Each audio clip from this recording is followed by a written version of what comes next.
Hello, welcome back to Planet Earth. So it must be Friday, right? Hope you're having a great time wherever you are. It's time to kick off the weekend with some history, football, and dinosaurs. Can't think of a better way. How you guys doing? I hope you're doing great because we're heading into something that's going to make you think a little bit. So your head might be hurting when this is over, but that's okay. We'll make it through. Maybe, possibly. Hey, how to win a guerrilla war. We could also call this how history repeats itself. You'll see what I mean. Now, any kind of a guerrilla war, let's say United States and Vietnam, or maybe even Afghanistan. See, history repeating itself. See where I'm going with this? First thing you need, if you're a guerrilla, is the support of the people. Because if you don't have that, they're just going to hunt you down. They're going to point you out to the other side, tell you where you're hiding, not give you any food, and you're not going to be there very long. Need a sanctuary to rest and to train. That's right, some place where you can get away from everybody, get your weapons, do a little bit of training so you know what you're doing, get a little bit of rest, someplace where the enemy can't reach you. And you're going to need help from the outside because if you're a guerrilla force, I'm going to bet you probably don't have any kind of industrial capacity, probably not going to produce your own weapons, so you're going to need help from the outside. Somebody with weapons, somebody with cash, and somebody who has a seat in the UN. That really helps out in the late 20th and early 21st century. Now, I alluded earlier to Vietnam, and that's what we're doing. The USA in Vietnam. Remember, you know what you need to win a guerrilla war, so the converse is true if you're the other side. So the United States was fighting the Viet Cong. And the United States, in order to win, has to get the will of the people. The Vietnamese people have to be on the American side. They have to point out to the Americans where the Viet Cong sanctuaries are. And somehow, some way, they got to find a way to cut off aid coming from the outside. The only problem is that the United States Army of 1965 isn't really made to fight a guerrilla war. In fact, no real army is a counterinsurgency army. It's made usually to fight other militaries. 20 years earlier, they were fighting the Nazis and the Japanese. In 1950, North Korea and China, actual armies, you know, some better armed than others, but actual armies, uniforms, people, you can tell who the enemy is. Not so easy in Vietnam where, you know, the Viet Cong hide among the people. And if those people are on the American side, they'll point them out. If they're not, you're going to have a problem. And yeah, they weren't exactly on the U.S. side, and it led to some kind of problems, especially when you're out in the jungle, somebody shoots at you, and your friend goes down, hurt or dead, and then you see a village, and you don't know if the Viet Cong are hiding in that village, or if those people are supporting them. Maybe they're lying when they say they don't know where they are. Maybe they are the Viet Cong. We don't know. People get very upset, and things like this happen. They start burning down the village in retaliation. And you're going to lose the support of the people. If you do this, you have already lost. Now, some people argue the United States didn't really lose in Vietnam, didn't achieve its goal, but 8 years of a lot of shooting and you don't get success, it's not exactly a victory. Now, burning down people's villages, you're just going to drive them to the other side. And this might be inevitable because if you're dealing with another country with a vastly different culture, your soldiers are going to begin not to like the other people very much, and they start seeing them kind of as the enemy as well, and you end up with this kind of thing. Now, what was the second thing I told you about? Need a sanctuary. Vietnam, they had a sanctuary. Right there, it's North Vietnam, because the United States never invaded North Vietnam. Because had the United States invaded North Vietnam, the Chinese would have come in. And now you've got a real war with a serious enemy. An enemy you fought in Korea and realized they're pretty tough. Plus the Chinese have the manpower, along with their friends in North Korea, probably started fighting Korea, so now you're pinned on two different fronts in Asia. And if you're pinned down two places in Asia, you don't think the Russians are going to try something in Europe? Yeah, you see where this is going? You've gone from a guerrilla war to a world war where you're fighting on three fronts. Don't know if you could pull off all three at the same time. Even if you do, it's going to be very, very, very costly. Now, the support of the people, not working out so great. North Vietnam has a sanctuary, not just in Vietnam, but you can see in Laos and Cambodia with the Ho Chi Minh Trail. Kind of hard to reach this stuff. They try to bomb it. Sometimes you hit the target, sometimes you don't. You end up hitting villages. Guess what's going to happen? You lost the support of people not just in South Vietnam, you lost them in Cambodia and Laos as well. This is not looking too good. And now, where are they getting these weapons from? The Viet Cong getting from North Vietnam. But where's North Vietnam getting them from? Hey, there's your answer, top of the map. China and the Soviet Union. And the Soviet Union, as you can see, is pretty open about aiding North Vietnam. Don't worry, we'll get them back in Afghanistan. But in the 60s and early 70s, Soviet aid is pouring into Vietnam. They keep trying to say it's agricultural aid and tractors and powdered milk, which looks suspiciously like AK-47s and tanks. But how are you supposed to stop it? You just don't bomb a Soviet ship, you know. You end up with the Third World War. So put all this stuff together, and you end up with this. Yeah, an inglorious evacuation in 1975. The United States mixed up in Vietnam from pretty much the end of the Second World War, but we got directly involved about 1965. It's the date I put on it. 1973, we signed peace accords, leaving a ceasefire, everybody in place. They're just waiting for us to leave. And in 1975, boom, North Vietnam comes down on South Vietnam. South Vietnam collapses. Everybody's making a run to get out. And yeah, all those people, not going to fit on that helicopter. Very, very inglorious way to end that whole endeavor, which, as you can tell, never stood a chance. But hey, we learn from history. But unfortunately, the converse is that history repeats itself, because even though we learn from history, sometimes we forget the lessons. Let's go through this again, because we're running right back through the same lessons in a different place. You need the support of the people. You need a sanctuary to rest and train. You need help from the outside. In 2001, the United States goes into Afghanistan. It's 1965, had a rather flimsy pretext with the Gulf of Tonkin.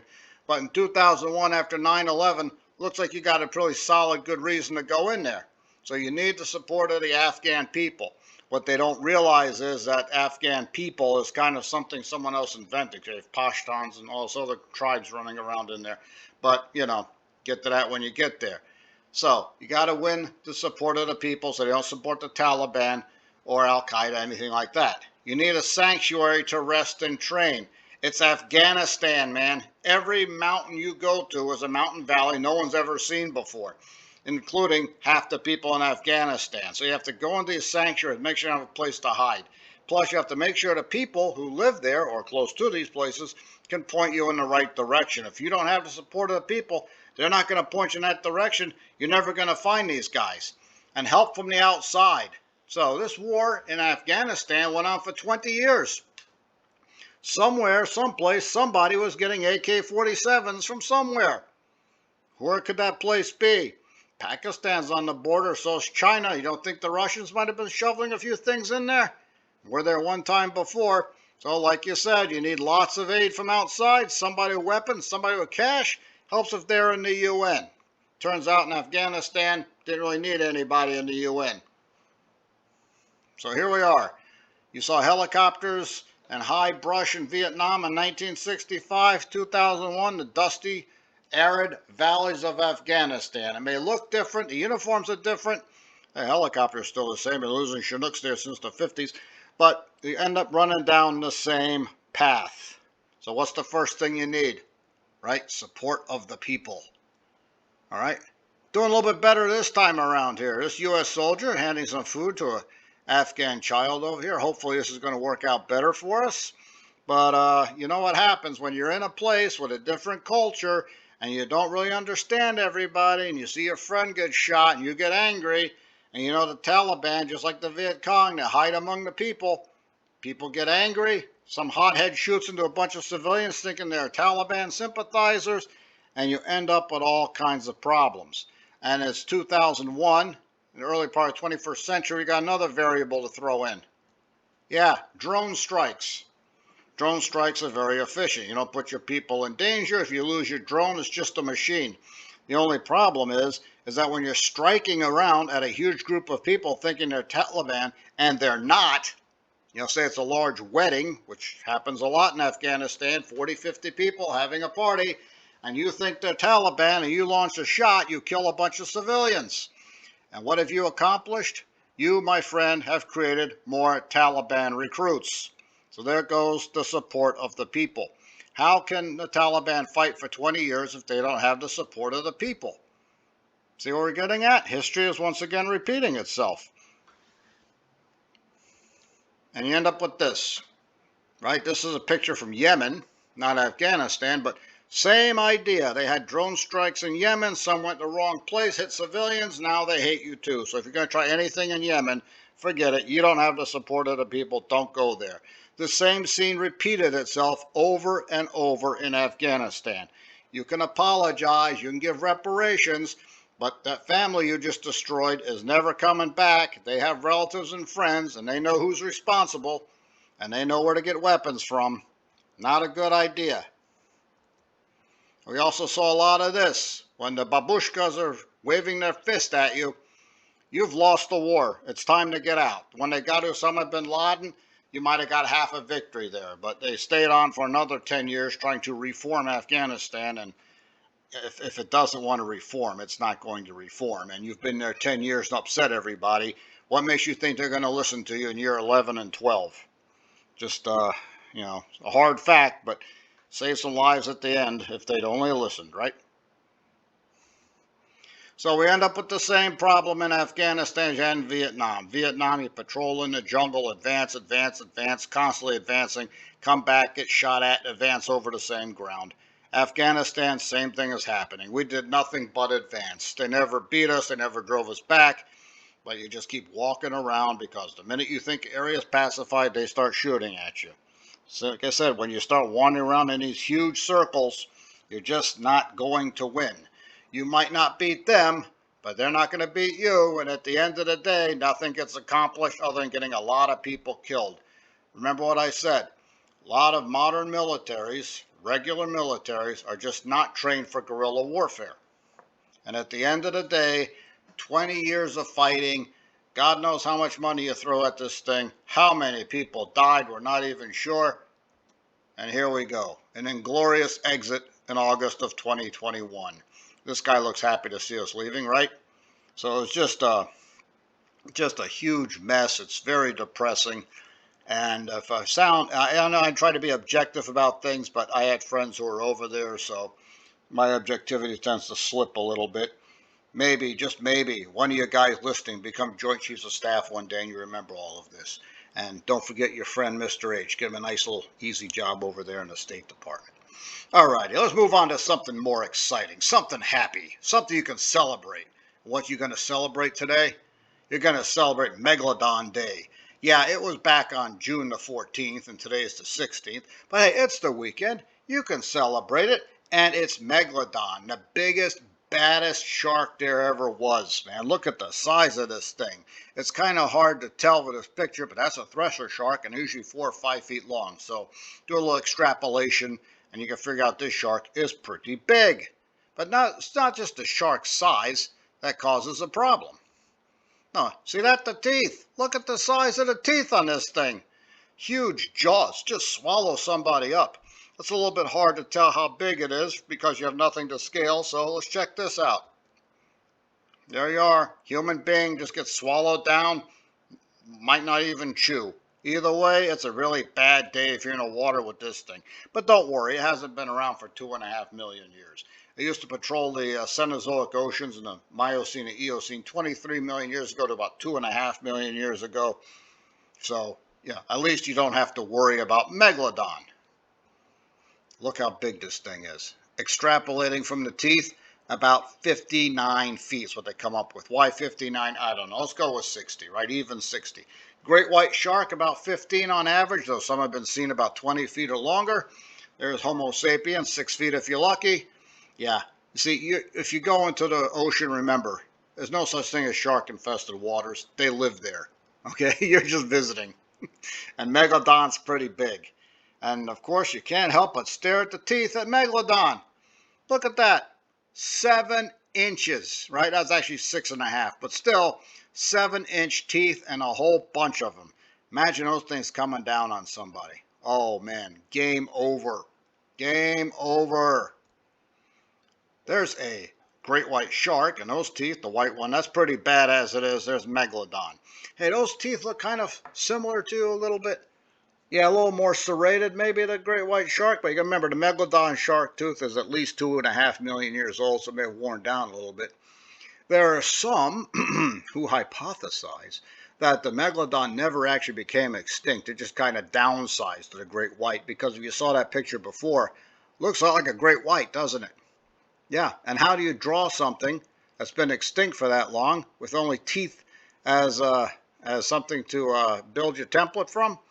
Yeah, because look, looks like a great white shark's teeth. And the great white shark has the perfect body plan to operate in those kind of waters 20 million years ago. Yeah, so I think it's actually the same animal, it's just downsized a little bit. Yeah, well, I've had arguments with ichthyologists and paleontologists over that, and they will never agree with me publicly, but privately they concede I might have a point, especially when I had them pinned in the corner. At least that's what I think they said. I'm not completely sure about that. But nonetheless, go out there and celebrate Megalodon Day. Go don your paper shark hat, go eat some seafood, and have a great day. And don't forget to listen to Mr. H and argue with somebody about whether Megalodon and great white shark are the same animal. It's called a chronospecies. I'll get to that some other time. Now let's go check out the USFL over here. The North Division, you've heard me say it a bunch of times, it's a big mess. Look who's in first place. Philadelphia, a 4-5 record. Now, they could draw some inspiration from the XFL and the Arlington Renegades, 4-6 and winning the whole thing. But that's really not the way you want to do it. On the other hand, it beats not going to the playoffs, right? New Jersey right behind them at 3-6. Jersey's got a chance of getting in. And my Pittsburgh Maulers came out of nowhere. They had no chance whatsoever. And boom, they're 3-6. And when you run through all the playoff permutations and everything, you know the Maulers have a chance of winning the division?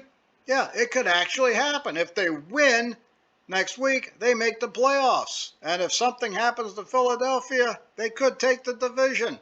On the bottom is Michigan, but don't let that fool you. They're 3-6 as well. They got a shot at getting into the playoffs. And it's, a team whose best record will, at best could be 500 making the playoffs. Ugh.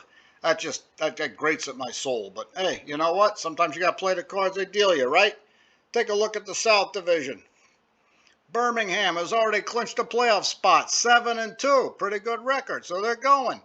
Now, the South Division playoff will be in Birmingham, so it's their home team any way you look at it. Up north, it's going to be Canton, Ohio Championship in 2 weeks will be in Canton. And look who's behind them. New Orleans at 6-3. Right behind them, this probably could be the playoffs, but hey, you can't rule out Houston and Memphis over here. They're both 5-4. They're kind of outside looking in, but the door hasn't shut on them completely, has it? Going to get really interesting over there in the USFL. In year 2, Birmingham looking for a second straight championship. Looks like they might pull it off, but hey, you never know. That's why they play the games, right? Got some news from the XFL. Yeah, Rod Woodson's out at Vegas. The Vegas Vipers went 2-8. See that expression on his face? Yeah, you saw that a lot. It happens when your team is 2-8, They said it was a mutual decision to part ways. If you want to say that, fine. I've always liked Rod Woodson. He's a Steeler. It's kind of a bias there on my part. But don't you worry about Rod. He's going to be fine, because this was the guy back in 1995 who blew out his ACL on opening day trying to tackle Barry Sanders and came back in time for the Super Bowl. We're not going to get into the results of Super Bowl 30. But hey, look at that. There's Rod Woodson sitting there in the game in the backup role, because his ACLU is being held together by duct tape. But hey, he's trying. He's covering Deion Sanders. There's my favorite episode from that game. There he is when Michael Irvin, that tends to shoot his mouth off a lot of times, is talking some smack about Rod Woodson. And, Rod covered him, knocked down the pass, says, my knee's just fine. Thank you very much. What was the score of that game again? Let's just go out there and have a great weekend, shall we? All right, you guys celebrate Megalodon Day. You keep it safe. You have a lot of fun. Don't forget to like and subscribe. You can point out my many errors down in the comments if you like. And have a great day. See you next week. Das vidanya.